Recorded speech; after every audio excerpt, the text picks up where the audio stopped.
Namo Buddhaya, Namo Trinabiya. Bapak, Ibu, umat Tridharma, khususnya umat Kelenteng Hok Tik Tong Parakan, serta umat Tridharma pada umumnya, dimanapun berada. Pada hari ini, Minggu, tanggal 1 November tahun 2020 atau Imlek, Cap Gue Jenjinjit Jingo Jit Itni, saya akan menyampaikan beberapa uraian. Yang pertama adalah mengenai sembahyang Tong Ciupnya atau Pek Gue Cap Ngo. Setiap Pek Gue Cap Ngo, setiap tahun kita mengadakan sembahyang Tong Ciupnya yang merupakan kue khusus yang berbentuk rembulan. Saya akan sedikit cerita mengenai dongeng asal mulanya kue Tong Ciupnya ini kemudian dipuja pada Pek Gue Cap Ngo. Pada zaman dulu kala pernah terjadi suatu kemarau yang sangat panjang sehingga para petani tidak bisa bercocok tanam. Raja Ngeao yang memerintah pada saat itu merasa bersedih. Kemudian Raja Ngeao bersembahyang mohon petunjuk dari para dewata. Di dalam petunjuk itu, Raja Ngeao diberi petunjuk untuk mencari orang yang bernama Hocek. Hocek adalah ahli memanah. Panas terik itu disebabkan karena ada 9 matahari di langit.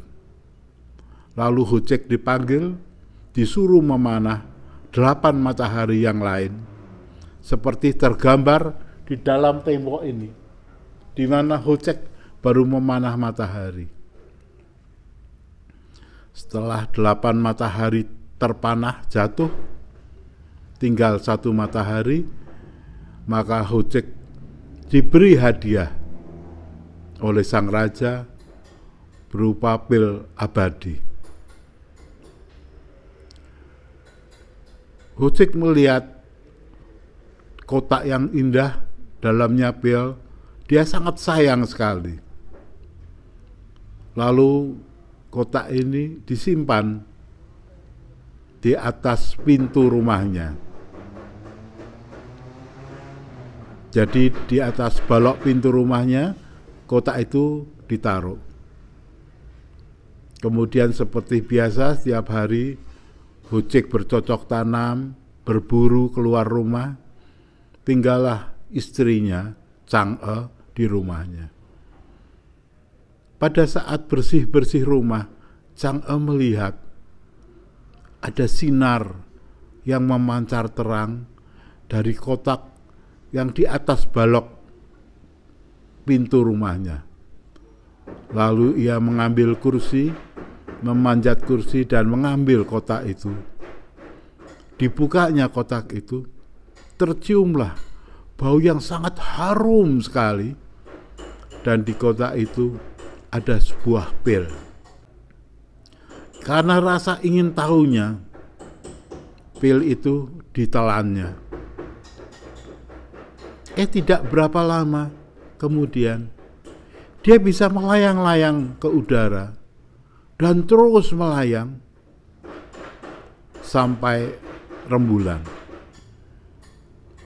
Di tembok Kelenteng Hok Tik Tong ini pun digambarkan Chang'e terbang ke bulan seperti dapat kita lihat di dalam gambar di sebelah sini.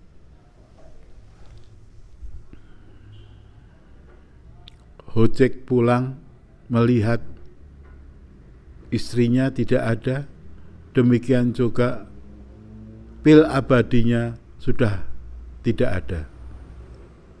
Maka Ho Cek tahu ini pasti Chang'e istrinya yang menelan dan sudah terbang ke bulan. Ho Cek bersedih hati, berusaha membuat obat-obatan supaya dia bisa menciptakan pil abadi untuk menyusul istrinya. Namun usahanya tidak berhasil. Nah, pada saat Chang'e terbang ke bulan itu adalah Pek Nguek Cap Ngo yang kita peringati setiap tahun dengan sembahyang Tong Chupnya dengan makanan khas yang berbentuk rembulan. Dahulu kala makanan ini hanya berisi daging babi, tapi dengan seiring zaman makanan ini dibuat bermacam-macam isinya sesuai dengan selera setempat. Ada yang isi coklat, isi nanas, isi durian, dan lain sebagainya. Nah, pada setiap Pek Nguek Cap Ngo ini kita memperingati bersama-sama dan dipercaya pada saat ini bulan sangat bulat sempurna sehingga membawa berkah pada semua umat manusia di bumi ini. Kepada bujangan dan gadis yang belum memperoleh jodoh, biasanya keluar rumah jalan-jalan memandang rembulan supaya cepat dapat beroleh jodoh. Diyakini bulan dipandang pada saat itu akan terlihat Dewi Chang'e bermain-main dengan kelinci manisnya dan kakek Ho Cek sedang menumbuk obat. Nah, dipercaya pula karena pada Pek Nguek Cap Ngo itu pas pada akhir musim, saat itu mengucapkan syukur atas segala hasil pertanian yang diperoleh, sembahyang pada Hok Tek Jeng Sin. Nah, pada saat itu pula kelenteng-kelenteng mengadakan suatu acara untuk pinjam modal kepada Kongco untuk berdagang sepanjang tahun yang akan datang, dengan janji akan membayar bunga berapa, dan itu permohonan dilakukan di depan Kongco dengan bersembahyang dan dengan poe. Ada yang pinjam 1 juta mengembalikan menjadi 2 juta, kalau tidak siok poe dinaikkan lagi menjadi 3 juta, dan seterusnya. Otomatis modal itu dipinjamkan oleh pengurus kelenteng setempat dan keuntungannya untuk biaya perawatan selama dibutuhkan. Itulah sekilas mengenai Pek Nguek Cap Ngo dengan hidangan yang khas berupa kue rembulan. Namun pada saat Tiongkok dijajah oleh bangsa Mongol, kue rembulan dipakai untuk komunikasi rahasia dengan pergerakan-pergerakan pemberontakan di bawah tanah, untuk memberikan surat instruksi untuk bergerak pada suatu saat yang tepat. Pergerakan bawah tanah itu dipimpin oleh seorang pemuda yang bernama Zhu Guanqiang dan berhasil menjatuhkan penjajah Mongol dan mendirikan dinasti Ming yang jaya atau Ming. Untuk Zhu Guanqiang ini ada kisah tersendiri. Beliau adalah anak seorang petani miskin.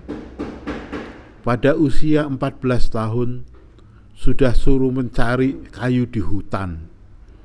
suatu ketika mencari kayu di hutan, pulang ke rumah sudah sore hari. Rumahnya sudah rata dengan tanah. Kedua orang tuanya juga sudah meninggal, tidak tahu kemana. Lalu dengan hati dendam kesumat, pemuda Zhu Guangjiang ini menumpang pada salah satu biara Shaolin untuk mempelajari ilmu silat. Kemudian setelah dewasa, ia menggerakkan petani untuk berontak pada dinasti Mongol. Nah, dengan ketekunannya, dengan keberaniannya, akhirnya berhasil mendirikan suatu dinasti Ming yang paling jaya di antara dinasti-dinasti Tiongkok kuno. Pada waktu itu, sekitar abad 15, kemajuan dinasti Ming di Tiongkok melebihi kemajuan negara-negara di Eropa. Sampai suatu ketika ada misionaris bernama Matteo Ricci berkunjung ke Tiongkok.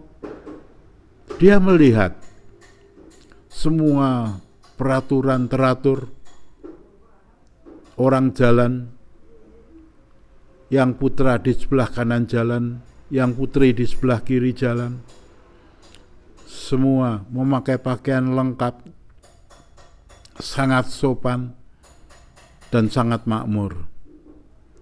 Beliau menyelidiki, kok bisa demikian, bagaimana? Ternyata sebagian besar rakyat mengatakan bahwa mereka mempelajari ajaran-ajaran Gonghucu.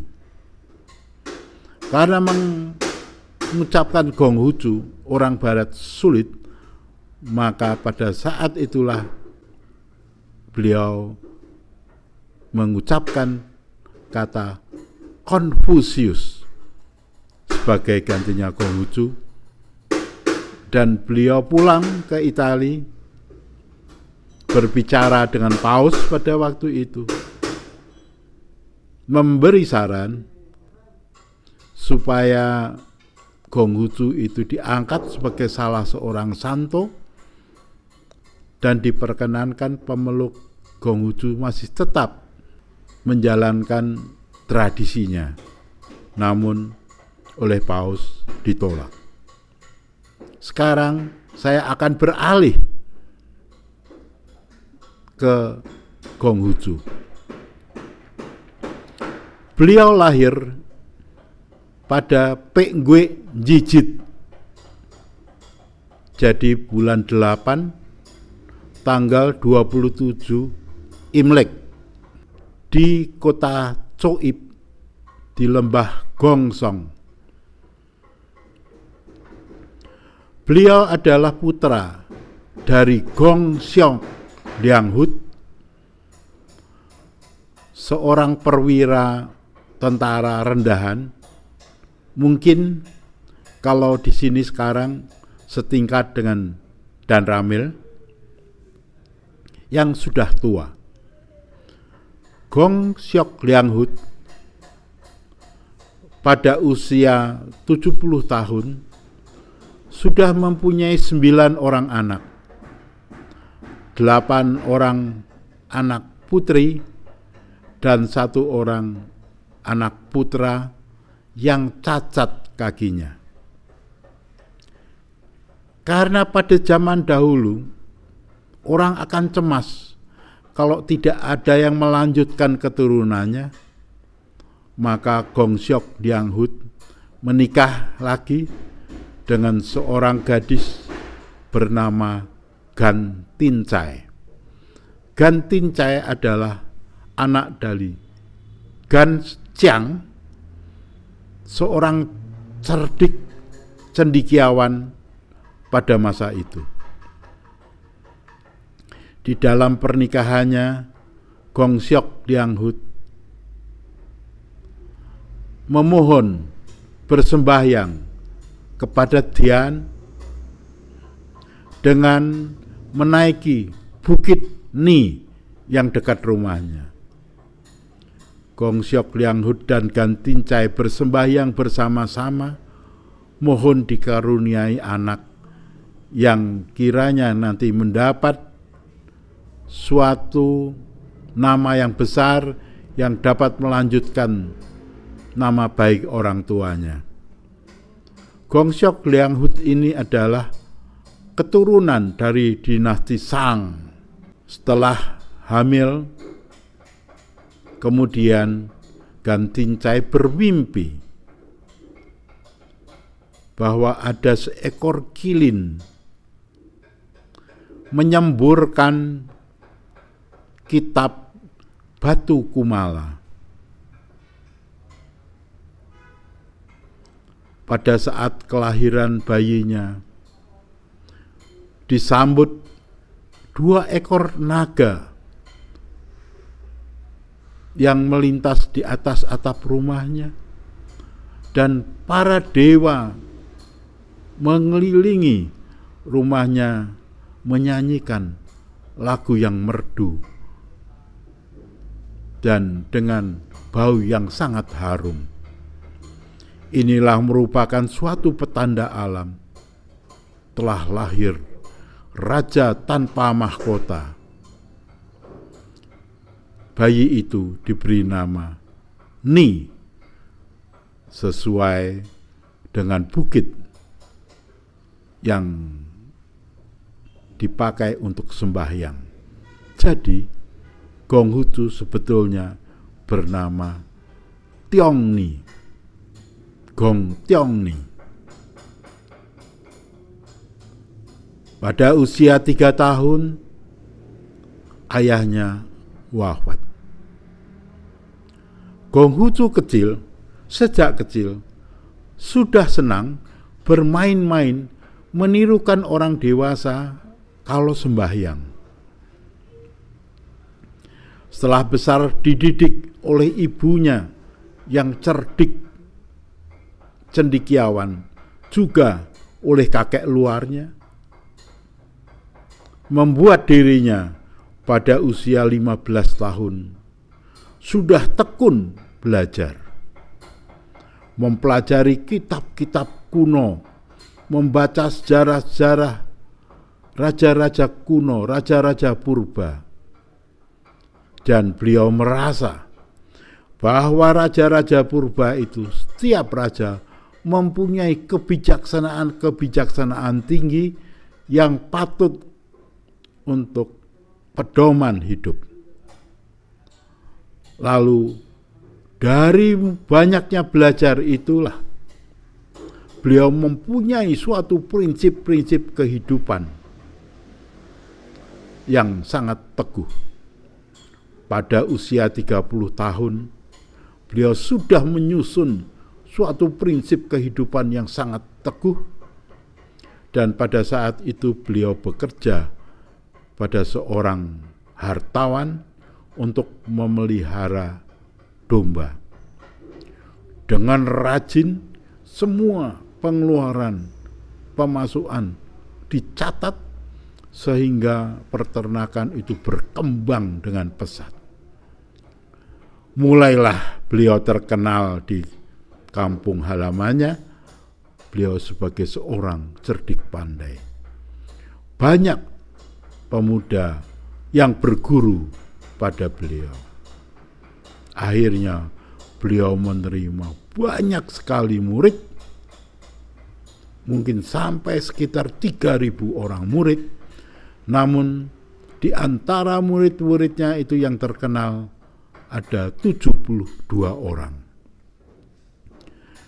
Pemerintah pada saat itu melihat akan adanya seorang cerdik pandai, bijaksana, diangkatlah beliau sebagai Menteri Kehakiman.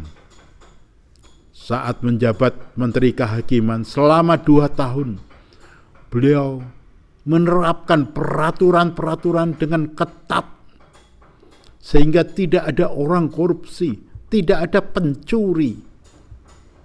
Semua negara aman dan teratur. Namun dengan keberhasilannya itu, banyak sekali menteri-menteri yang merasa iri. Para menteri itu kemudian mendatangkan penari-penari, penyanyi-penyanyi untuk menghibur sang raja, sehingga raja terbuai. Setiap hari hanya berpesta pora, melihat tari-tarian yang indah, tidak mengadakan sidang. Setelah hal itu berjalan agak lama, Konghucu mencoba menasehati raja. Namun, karena raja sudah terbuai dengan kenikmatan, maka raja tidak mau melepaskan kebiasaannya itu. Bahkan kemudian Konghucu dinaikkan pangkatnya, tapi tidak mempunyai kewenangan. Melihat hal itu kemudian Konghucu mengundurkan diri dan meneruskan mengajar para muridnya, membawa idenya kepada kerajaan-kerajaan lain. Beliau mengembara beserta murid-muridnya dari satu negeri ke negeri yang lain. Semua raja mengagumi ilmunya, namun tidak ada satupun yang mau menerapkannya, karena kalau menerapkan ajaran-ajaran Konghucu itu berarti mengurangi kenikmatan duniawi yang mereka nikmati saat itu.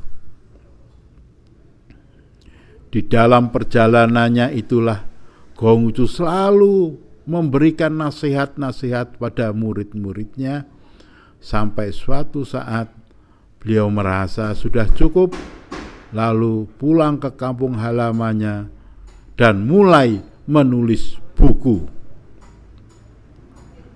Pada saat terakhir itu, beliau